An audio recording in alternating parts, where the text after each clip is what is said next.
Inauguration scammers selling tickets. This is the Alligator News Roundup. Plus, the Starship both wins and loses, irreplaceable losses in the LA fire, AI is a killer, and AI is a lifesaver. Okay, Dizzy, you're up. What's our first headline? Number 5. The Gateway Pundit. Scammers allegedly sell fake tickets to Trump inauguration. Long waits and security hurdles reported at Capital One Arena. In what some will no doubt see as a metaphor for the 45th, 47th president's inauguration, the event on Monday last was rife with scam artists ripping off well-intentioned Americans. The Capital One Arena in Washington, D.C. was the scene of thousands of Trump supporters, some longtime hardened MAGAites and some much more recent converts, who lined up hours ahead of time for access to the pre-inauguration rally. The weather was cold, wet, and generally miserable, made more so by the compulsory 15-block walk from the nearest shuttle stop. While the article does not say, I take the distance from shuttle to venue to be related to police barricades guarding against vehicle traffic. Once arrived outside the venue, according to one witness arriving at 9 a.m. to wait for the 3 p.m. door opening, there was much confusion surrounding counterfeit tickets sold by scammers. These guys were selling lanyards with what looked like official passes, the witness explained. Security started letting people in with them, then realized they were fake. It took about 90 minutes to sort the sheep from the goats, all the while with 20,000 fans being drenched in cold, light rain outdoors. I don't think Grover Cleveland had this issue. Grover, a confirmed Democrat, was first elected to the presidency in 1884. A solid American patriot, he believed it was immoral for a person entrusted with the service of his country to stoop to running a political campaign while in office, which is why Grover lost his 1888 reelection bid to Benjamin Harrison, a Republican who campaigned on the promise to spend down the federal surplus by awarding special payments in gratitude to Civil War veterans. Given that remaining Civil War veterans would have been nearing 50 years old in an era when average life expectancy was 44, this is not as outlandish as it sounds. Nevertheless, Grover lost and returned to campaign again successfully in 1892, the only U.S. president to do so before or since until Trump showed up. Grover was inaugurated the second time on March 4, 1893, exactly 60 days before a massive stock market sell-off marked the beginning of the Panic of 1893. Grover Cleveland was by all accounts a stalwart fiscal conservative who took personal responsibilities seriously. As evidence, as a single man, he fathered a child out of wedlock. Then, as many men of means like himself, assumed financial responsibility for the child until she reached adulthood. Because of the economic upheaval at the beginning of his second term, Grover never had a chance to secure his legacy. He was naturally blamed for the economic depression, which was probably sparked during his predecessor's administration with the passage of the Sherman Antitrust Act of 1890. Such is the nature of undeserved political reputation. We hope and pray that Mr. Trump's second term may be more profitable. Meanwhile, you gotta love that American spirit of making a buck anytime there's a crowd. Human nature has twisted that drive into a sinful swindle, but still, creative profit-taking rules the day. Dizzy, what's up next? Number 4. Reddit.com. The Starship blew up in front of us.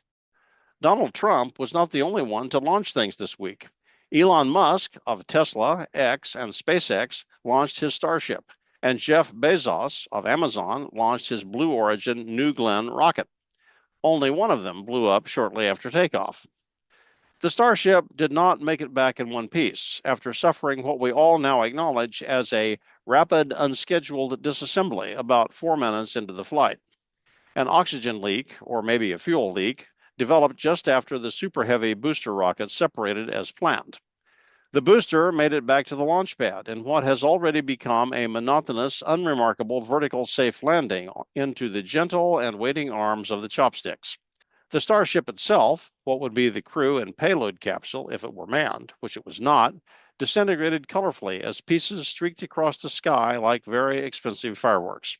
It was photographed by passengers on a nearby commercial airliner diverted around the wreckage while airborne. Predictably, Elon posted on X, "Success is uncertain, but entertainment is guaranteed." This is Musk's latest test for a SpaceX launch.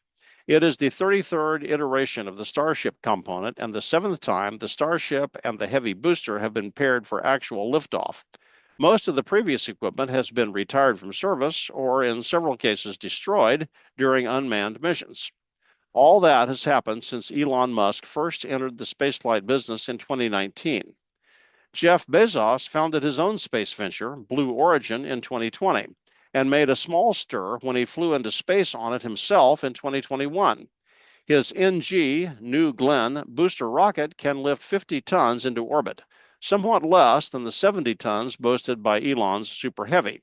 Both boosters are expected to be recoverable and reused dozens of times. Blue Origin is scheduled to send a robot explorer to the moon.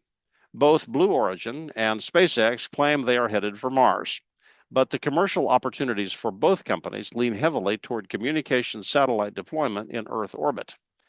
If you happen to have a middle schooler interested in STEM subjects, encourage them. They might find a lucrative future in a space program. Okay, take it away, Dizzy. Number 3. Variety.com, What Hollywood Lost in the Fires. As of this writing, the California wildfires are mostly contained but not completely extinguished in the Los Angeles area. In total, some 60 square miles have burned, with 27 deaths reported. The affected areas look much like World War II photographs of fire bombings in Germany and Japan. It is not unreasonable to liken the 2025 wildfire damage to that of a nuclear explosion. Various blazes are known by the names of their neighborhoods: Palisades, Eaton, Lilac, Pala, Lydia, Archer, Woodley, Sunset, Kenneth, Hurst, and Otto. Drought conditions, 80-mile-per-hour Santa Ana winds, ubiquitous deadfall, ungroomed forests, and reservoirs with unaccountably low water levels contributed to some $50 billion in economic impact to a state already deep in debt. Uncounted is the personal loss of longtime homes with all the associated memorabilia, photographs, and memories, all irrevocably lost. Many of the 12,000 structures lost will not be fully recovered, some not even partially covered by insurance. It is difficult to sort truth from political grandstanding. Were the reservoirs dry because of mismanagement, or because there is simply no amount of fresh water available anywhere to manage a conflagration of this magnitude? Turning on high-pressure hoses across 40,000 acres will stretch anybody's water reserves. Now, that said, I do wonder what happened to the $2.2 billion of federal money made available to California for new reservoirs in 2022. Maybe they are still working on them. And also on the $4.5 billion to fast-track a new reservoir with federal funds provided last year. I know, it takes time to build dams and reservoirs, especially if we try to build around what amounts to a religious avoidance of the habitats of certain fish and reptiles and shrubs. That might not be possible, just like it might not be possible now to find out what happened to the money. When they say it's not about the money, it's about the money. Dizzy, tell us what you read about artificial intelligence. Number 2. BBC.com. Apple suspends error-strewn AI-generated news alerts. In other news, rest assured that artificial intelligence is on the job. Apple is making great strides in collecting and disseminating information. It's just that sometimes the stride is backwards instead of forwards. When Luigi Mangione allegedly shot and killed Brian Thompson, the United Healthcare CEO, last month, BBC carried the headline like every other major news outlet. BBC's story centered on the accused man's argument with Pennsylvania authorities over being extradited to New York to stand trial. The headline read, "CEO shooting suspect Luigi Mangione in angry outburst outside court." The digital publication carried the well-known, colorful BBC logo. The Apple News alert sought, without much success, to reword and publish the same story. It was brief, clear, and completely false. Luigi Mangione shoots himself. This, too, carried the unmistakable BBC logo because Apple thoughtfully was giving credit to the source. The misleading headline was attributed by Apple sources to their ongoing battle with what they call AI hallucinations. These are instances where the algorithm inexplicably makes up data to include in a news story. Why and how this happens remains a mystery. The Apple spokesperson who heads up their AI endeavor basically said, "Yeah, that's sometimes a problem." Apparently, the only way to guard against this is with something they characterize as human oversight. Sounds reasonable, but it does make one ponder the situation of a professionally trained journalist hired to watch a computer take away his work and then be asked to fix the errors. And how exactly is the journalist who provides human oversight to recognize the errors? How would you know whether Luigi actually shot himself or not unless you research the story yourself? If the journalist is being paid to do that, why not just have him write the story in the first place? When God views what we have convinced ourselves is progress, it may be one of those occasions where the psalmist says, "The Lord laughs at him, for he sees that his day is coming." That's 37:13. Dizzy, your turn. Number 1. BBC.com How AI Can Spot Diseases That Doctors Aren't Looking For. On the other hand, artificial intelligence produces some unexpected and wildly successful results. When a 58-year-old UK resident saw his doctor for some unpleasant abdominal symptoms, he was scheduled for a computed tomography test, which we generally know as a CT scan. This used to be called a CAT scan, for computed axial tomography, but that is so yesterday. Please try to keep up. It turned out the only problem was one of food poisoning. Unpleasant, but not fatal. However, the practice at that hospital was apparently to submit the scan results to AI review. There, it was discovered that the patient also had a collapsed vertebra in the spine. Research and further tests proved he had osteoporosis, a bone disease which would surely lead to premature fragility and significant risk of fractures. As a result, the patient elected to receive preventative treatment. This saved significant expense, hassle, and, at a minimum, his quality of life.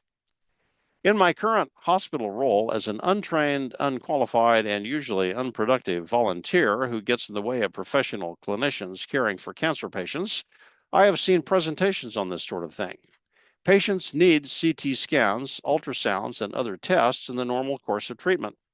Because the data is available, and it's already paid for, the hospital routinely submits it to a further artificial intelligence review. In a high percentage of cases, the AI routine accurately identifies precancerous growths impossible to find through conventional analysis. This is all good news, but, fallen world that this is, it is not without its share of worry. The quandary for the doctor-patient consultation is thus, we can perform a procedure to remove the precancerous item. That could prevent you from developing cancer, surely a good thing. On the other hand, it may never become cancerous anyway. And also, every time there is a physical intrusion into the body, there is the possibility of collateral damage. So, we know more, but we do not necessarily understand what to do with the knowledge. Sort of exemplifies the state of the internet, doesn't it? But on balance, I will come down in favor of knowing the data. I met a 60-year-old woman who had never had a mammogram, despite a family history of breast cancer. "I'd rather not know," she told me. "It's too scary to think about." I sympathized with her, but inside my thought was, you'll think scary once it starts to metastasize. So, artificial intelligence. Just like this digital world we live in, it can save your life just as easily as it can corrupt tomorrow's headlines. This digital age both obscures and reveals. From scam artists to space exploration to uncontrollable wildfires to technology that hides truth as well as it exposes corruption, perhaps it would serve us all well to echo a fundamental cry of the heart expressed 3,000 years ago. "Whom have I in heaven but thee? And there is none upon earth that I desire beside thee. My flesh and my heart faileth, but God is the strength of my heart and my portion forever." Psalm 73, 25, and 26. And thanks for joining the Alligator News Roundup for Friday, January 24, 2025. Make a list of all the things you are afraid of during a Trump presidency. Write small on one side of a piece of standard 8.5 by 11 paper. On the other side, write all the things you are happy about. Then wad up the paper and burn it in your chimenea while chanting, "Presidents come and presidents go." But as for me and my house, we will serve the Lord. That is not precisely what Joshua 24:15 says, but it's on the same axis. Have a good weekend.